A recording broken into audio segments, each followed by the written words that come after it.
little pastime to begin this morning. Hank texted me yesterday, and he's a little bit under the weather, so he asked if I'd cover for him this morning, which I'm glad to do. Howbeit, we will not be studying the book of Mark. I always say whenever I know, I didn't have time to get a lesson ready on it, Dennis. Yeah, well, you'll be double studied up for next week. You'll know twice as much as you did this week, so. I always tell you guys whenever it's kind of in a pinch, I like to stick with something simple. And we had been kind of filling in a few times and looking at some of the Winkler's material, and that's what I'm going to do today. And again, I told you guys before, I really appreciate the Winklers and the work that they do for the Lord's Church and the material that they've produced over the years.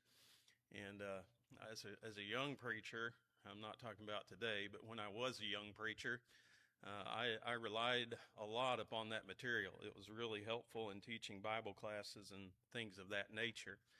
And so I'm always enlightened whenever I get to read some of their material or go over it. But I was finishing up the bulletin yesterday, and if you've had time to look at the bulletin, if that's your normal practice, you'll see a article on the front of it entitled "Be Thankful."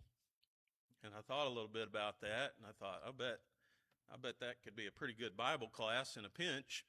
And just so happened, I opened one of Winkler's books, and I found a lesson on overcoming ingratitude.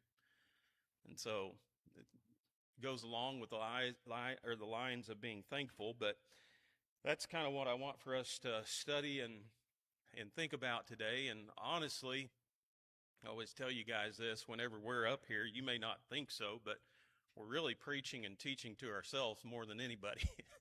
And so you can know when we go over these are things that we struggle with as human beings too. And I think it's probably not only in our nature and our character as human beings, but it's really, I think, in our society as a whole. And I think that attitude is really easy for us as Christians to kind of adopt and follow and, fall in line with everybody else and just really forget how blessed we are to be who we are and where we are and to have the things that we do. And so let's talk a little bit about that this morning. I'm going to refer to this article here before we get started, just kind of get your minds following along those lines. I don't generally like to just read things. I feel like that's pretty boring to you guys as an audience, but this is one of those exceptions that I'm going to make in part because of the brevity of time. But it says this in the article. It says, Daniel Defoe gave some good advice through his fictitious character, Robinson Crusoe. The first thing Crusoe did when he found himself shipwrecked on a deserted island was to make a list. On the one side, he wrote all his problems. On the other side, he wrote all his blessings. On one side, he wrote, I do not have any clothes. On the other side, he wrote, but it's warm and I don't really need any. On one side, he wrote, all the provisions were lost. On the other side, he wrote, but there's plenty of fresh fruit and water on the island. On down the list he goes, and he discovers that for every negative aspect about his situation, there was a positive aspect. There was something that he could be thankful for. And so think about that in our lives today. We could probably all sit down and make a list, and we could write down our problems and our woes, but do you think that for every problem that we write down, we have a blessing to counter it? Yeah. It's just really hard to focus on the blessings and being thankful for the things that we do have, rather than focusing on the negative and the things that we don't, or the problems that we have in our lives. But we sing a song along those lines, don't we? Count your many blessings. And you name them one by one. It's going to surprise you what the Lord has done. Well, how many times do we do that? 0? Yeah. I'm just thinking about myself. How many times do I sit down and just count out the good things that God has done in my life, and then I'm just so overwhelmed and surprised that, I'm grateful for the day. That's not generally how we operate as human beings. But if you think about it, every day in the life of a Christian should be a life of thanksgiving, shouldn't it? In fact, are we commanded to be thankful? Yeah, 1 Thessalonians 5:17 tells us that in everything we are to give thanks to God. And so if we are not thankful in every situation, what do you call that?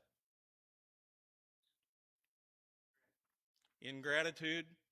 And ingratitude is disobedience, isn't it? I mean, if God tells us to be thankful in everything and in every situation and we're not, is that doing what God told us to do? No, it's being disobedient. And that should deeply concern us as Christians. You know, anytime we're disobedient to the law of God, we should be concerned about it. But let's think about this morning the idea of how can we better develop our attitude to be an attitude of gratitude and thankfulness rather than, you know, ingratitude and problems and things that we have in life. And so this is where, again, Winkler's material comes in and is so helpful. One of the points that he made that we if we're going to develop this attitude of gratitude, we have to remember to never forget. And that's again one of the things as Christians it's easy to do. But the psalmist wrote in Psalm 103 and verse 2 concerning God, "Forget not all of his benefits," or all of his blessings. And the society in which we live and the pace at which we live and the desire to have more and more and more in our lives can develop us to the point where we do indeed we don't remember to never forget.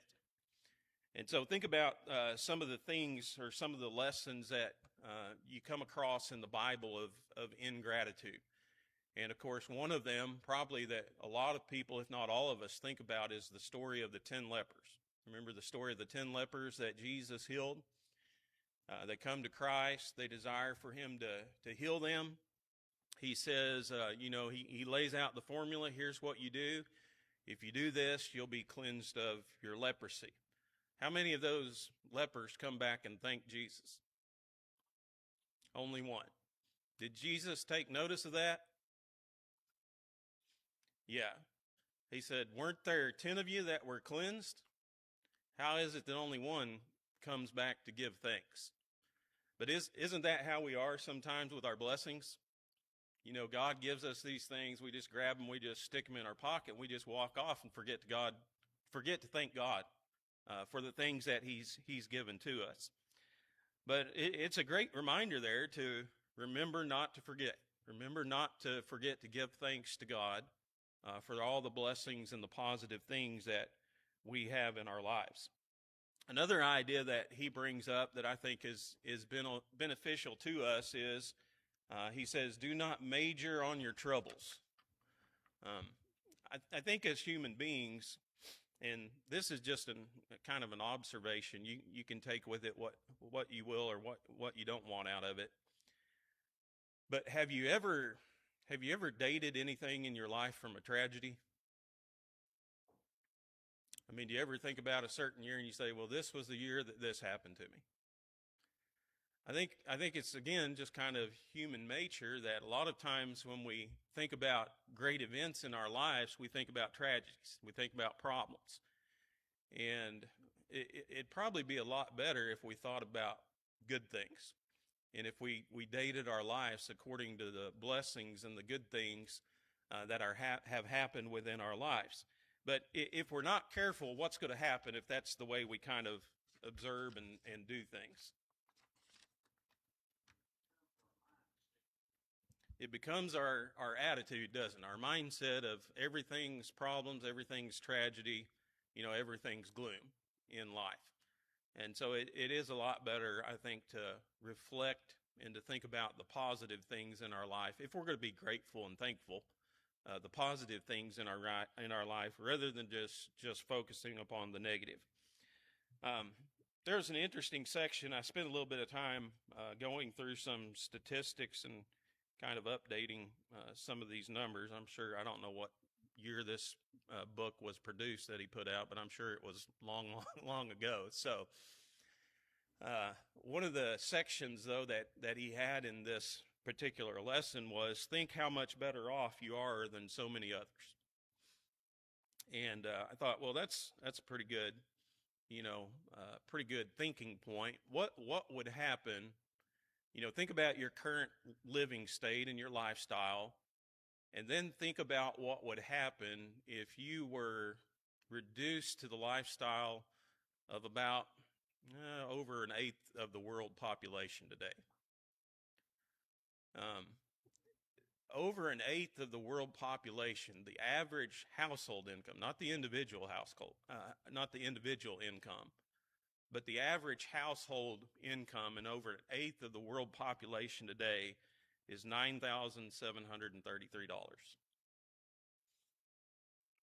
a year. Yeah, a year. Now, I would say that most of us are living on much more than that today. But what would happen if we were reduced to that level of income? That again, over an eighth of the world population, that's the way that they live every day. And here were some interesting things to think about, just some ideas of how it would reduce our blessings and our level of living today. One of the things that you could do is you could take all the furniture out of your house. The only thing that most people have in that category, they have a few old blankets. Most of them do have a table and about one chair. That's about the average of a person with that kind of income. Take away all your clothes that you have. Okay, think about all the clothing you got stored. Maybe some of you got it stored up in your attics or, everywhere. And then take the oldest shirt and the oldest pair of pants you have, and that's what you got. Usually only the head of the household is able to afford a pair of shoes. Most of the other people have to go barefoot. What about your cabinets? Well, empty them out. Only thing you're going to have is a small bag of flour. You're going to have some sugar. You're going to have salt. You're going to have a few potatoes, probably some onions and beans. That's what most people who are living at that level, again, over an eighth of the world population, that's what they have. Dismantle your bathroom. Shut off the water. Tear out all your electric wires. No electricity. Take away the house and move your family into a tool shed. Now, I'm not talking about the tool sheds that we have in America. I've seen some of your guys' tool sheds. They're just as good as your house. But I'm talking about a real tool shed, the one where you could see light through the boards on the outside. That's what most of them have to live in today. Cancel all your subscriptions. Not going to have a cell phone, no Netflix, no Amazon Prime, none of those things, no social media. Not going to have access to any of those things.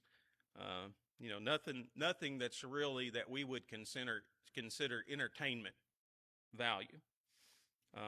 What about your nearest hospital or clinic? Well, imagine it being 10 miles away, and instead of a doctor, you have kind of a midwife. That's who's running. That's what people at that kind of income live at. Throw away your checkbook. You don't have any money. You don't have any stocks. You don't have any retirement. No 401ks, nothing like that to worry about. Put $5 on your kitchen table, and that's what you got. Now, think about that. And if that weren't all, enough, you could take a person who lives at that level, their life expectancy is about 25 to 30 years less than our life expectancy. Take that off of every member of your family. And so you think about that and then ask yourself, are we wealthy? Do we have tons of blessings? Do we have a reason to be thankful? Yeah. I mean, when we compare ourselves to so many others in the world today, I mean, we're so blessed. We're so much better off than they are. And that's just because of the blessings of God. It's not because of us. It's because of the blessings that God has poured out upon us. And so I think, when you start doing things like that, it helps me to appreciate and to kind of reflect upon the idea, I need to be more thankful. There's so many good things and so many positives and blessings in our life that it's just so easy to take for granted. And then that brings us to another point, again, that Mr. Winkler makes in his book, and his idea is this. He says, count the blessings you do have rather than concentrating on what you do not have. But is that our mindset today? I mean, what are we thinking about? The next thing I don't have, right? How am I going to get the next thing that I don't have? And the next thing that I want? How am I going to accomplish that? And when we always have that idea and that mindset, again, I think we fail to appreciate the things that we do have. What would, according to the Bible, what should we be content with? What should satisfy us? Food and clothing, right? Paul said in 1 Timothy 6:8, if you have food and raiment or clothing, be content. A little bit later on in the book of Hebrews 13 and verse 5, it tells us to be content with the things that you have. And so we have to be able to sit down and to look at the things that we do have and to say, man, this is enough. And really, when you think about what do we need, again, need, not want, what do we need every day?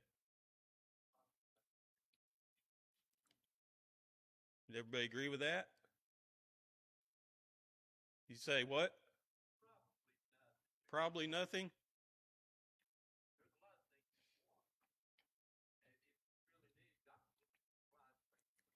Yeah.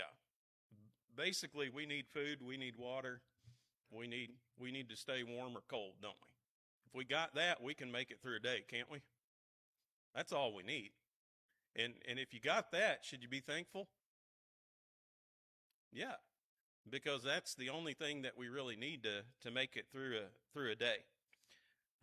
Think about this too. As Christians, especially, we not only have our physical blessings to reflect upon, but we have spiritual blessings. And when you sit down and you start to think about what spiritual blessings do I have as a child of God, what are some of those that come to mind? Prayer, okay. Home in heaven. Freedom to worship. Anybody have any trouble with the military or the government here today? Any enemies waiting outside to smack you when you walked in? No? What else comes to mind?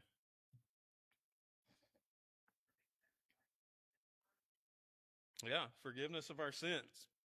I mean, you think about everything that we have spiritually speaking. We have this great gift of the sacrifice of God's Son that He's given to us. He created this amazing institution, the church, in which we're a part of. We get to worship and we get to serve Him in it. He's given us the Bible. Is the Bible a blessing?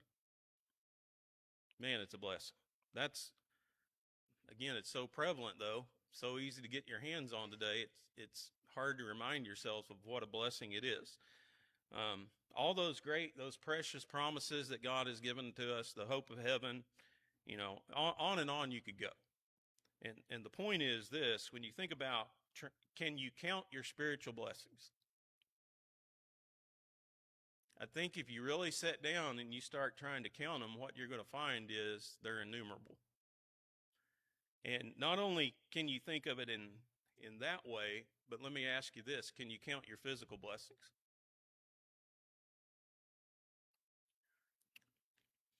I think if you really sit down and you start counting out the physical blessings that you have, I think what you're going to find is this is a list that you're never going to get to the end of. There's just so many blessings that we've been given in this life. How many of us have the blessing of family? How many of us have the blessing of health? Now, you might say, well, my health's not what it once used to be. Did it get you here today? Yeah. Do you have that blessing? Do we have food? Do we have shelter? Do we have clothing?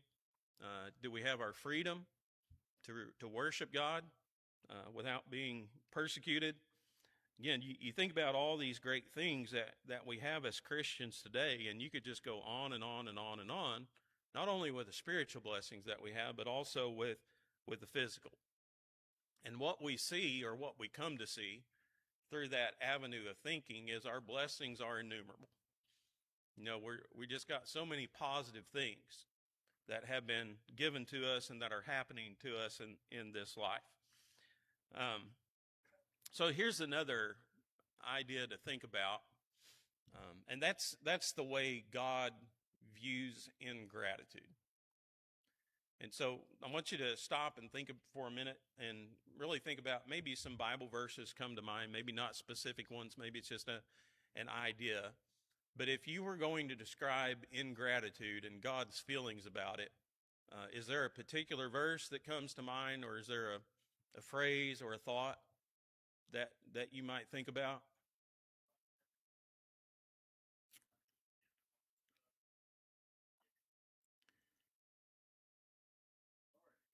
Yeah, we've been studying on Wednesday nights the book of Daniel and Nebuchadnezzar, and yeah, you can see what God did to him. He was ungrateful, wasn't he? And he was proud. He was arrogant, lot like we are today.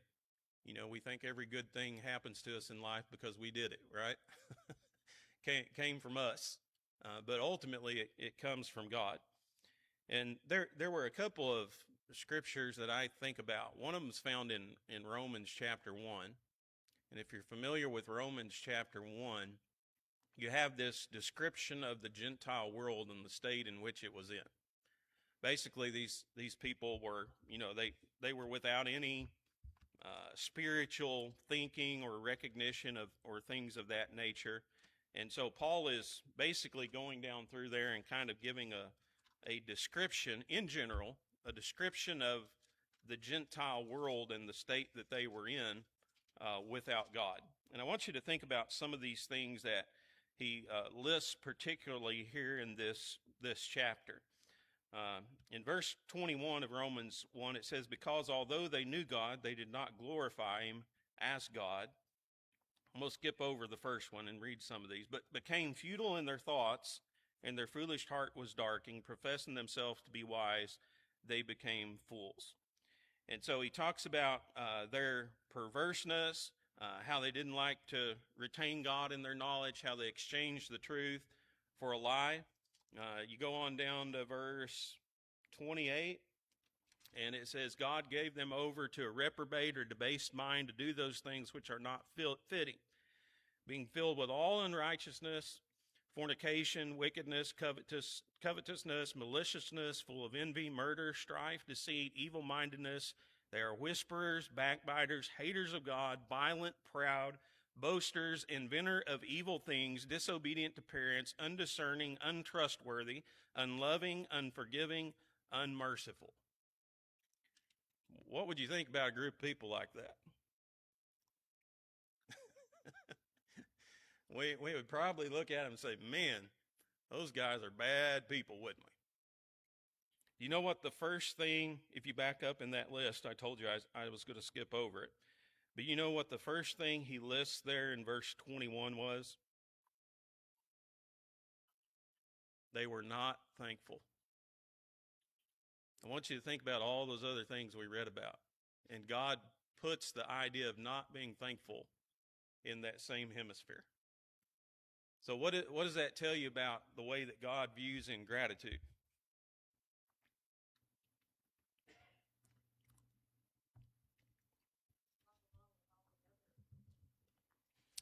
Yeah, does he think of it as something minute?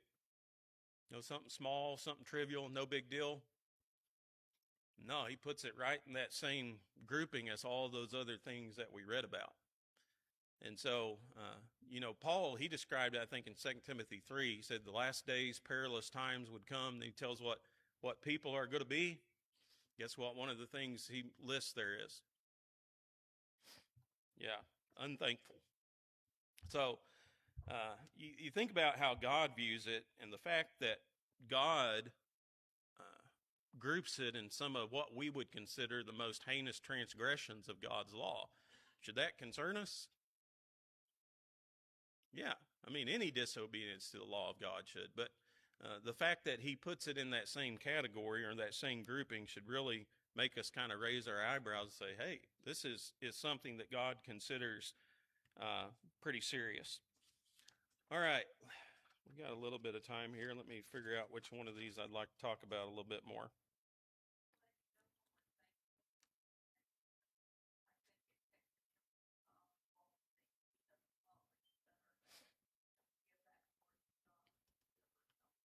Yeah, yeah, and that's one of the things too. The Bible tells us to give thanks, and to me, you think about that. That that doesn't mean just think it in your mind, right? That means you thank God for the things that we have and for all the blessings that He's given to us. And so we need to be sure that we do that. Go ahead. I didn't mean to interrupt you there. Yeah.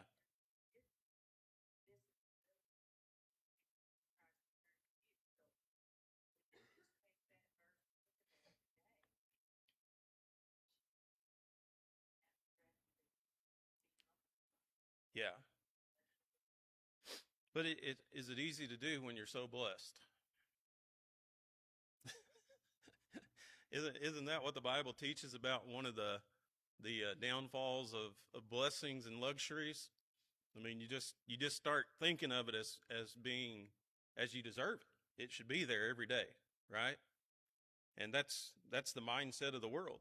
I mean, we got to be a little bit, we got to be different than that as Christians. But again, think about the commonplace, well, the ordinary blessing. I'm going to call them ordinary. That's a bad way to describe them, but the ordinary blessings that we have every day. And by that, I just kind of mean, the commonplace things. Did the sun rise this morning? What do you think would have happened if the sun didn't rise? Okay, that would probably be true, right? Because God said it's gonna work that way till Christ returns. But if you got up in the morning, the sun was supposed to rise at a certain time, and it didn't come up, would you be concerned? I think we'd all be hysterically frantic, don't you? But how many times does the sun rise? Every day. Do you ever just stop and think what a blessing? It's pretty easy to just kind of think of that. That should happen. It's common. It's ordinary. We expect it to be there. If it's not, we've been robbed. But we take those common and those ordinary blessings, and we kind of count them as nothing because they happen to us every single day. And I mean, again, you could go down through the list and list all those things like that. But I think one of the things he made a great point, and we'll probably end on this one, but he said one of the things that we can do to help being more thankful and grateful is to avoid overemphasizing the luxuries of life. And again, it goes back to that simple idea that we talked about. What do we need to survive? Very basic things, right? Everything else on top of that's just a luxury. But the things that we need, generally speaking, we have those things. Jesus talked about in Luke chapter 12, remember the rich fool, the parable of the rich fool there? He talked about this point. This was really the point of the whole parable. A man's life does not consist in the abundance of his possessions. How do we measure quality of life?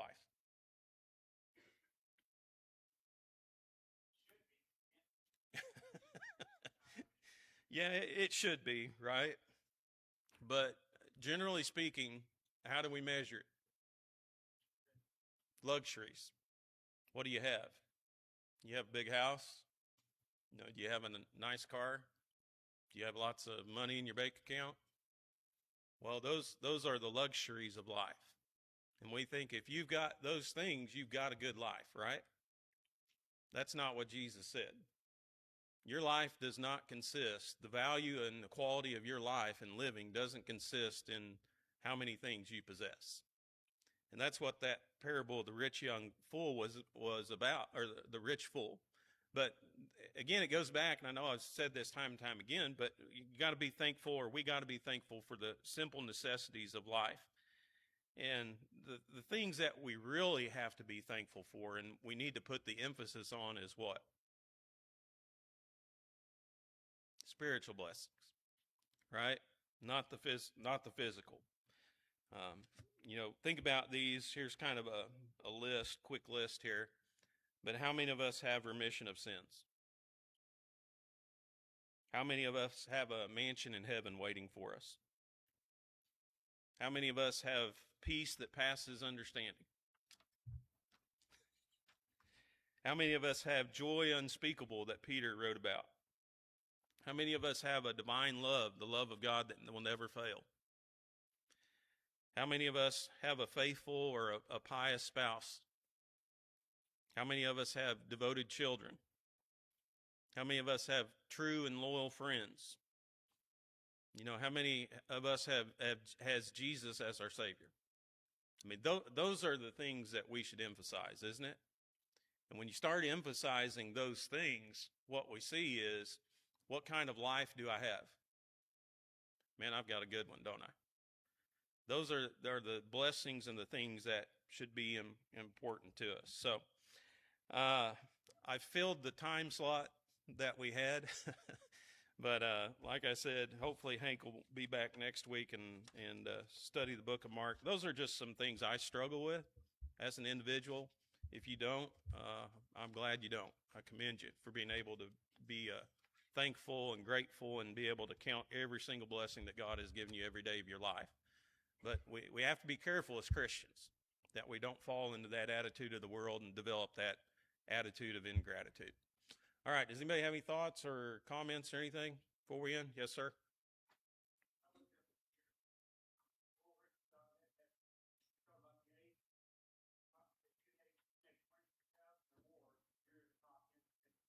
Yeah.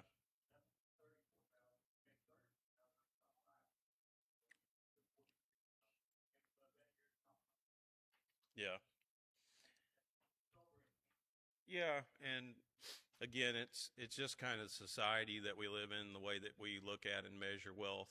And generally speaking, you do it from a society perspective, not a worldly perspective. But if you look at it on a worldly scale, I would say, almost everybody in the United States in the top 10%. But it's a blessing and it's a curse at the same time. But we have to learn to use those blessings wisely and really, just remember to be thankful and grateful for the things that God has given to us.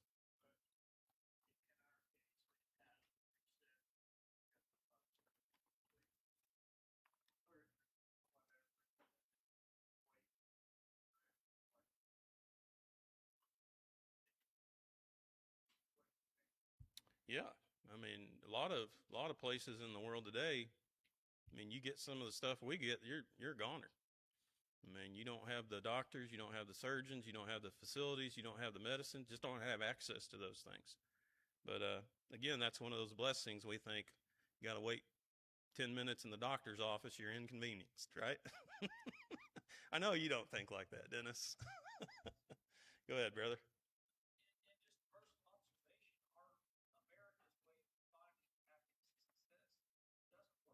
Yeah.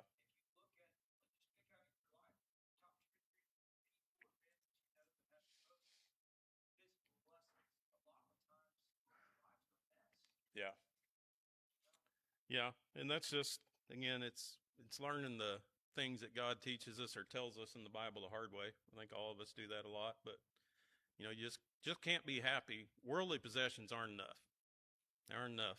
You'll never have enough money. You'll never have enough possessions. You'll never have enough pleasure where you'll ever say, "I'm good." I'm satisfied. But you can have that with Christianity. You can have that with religion.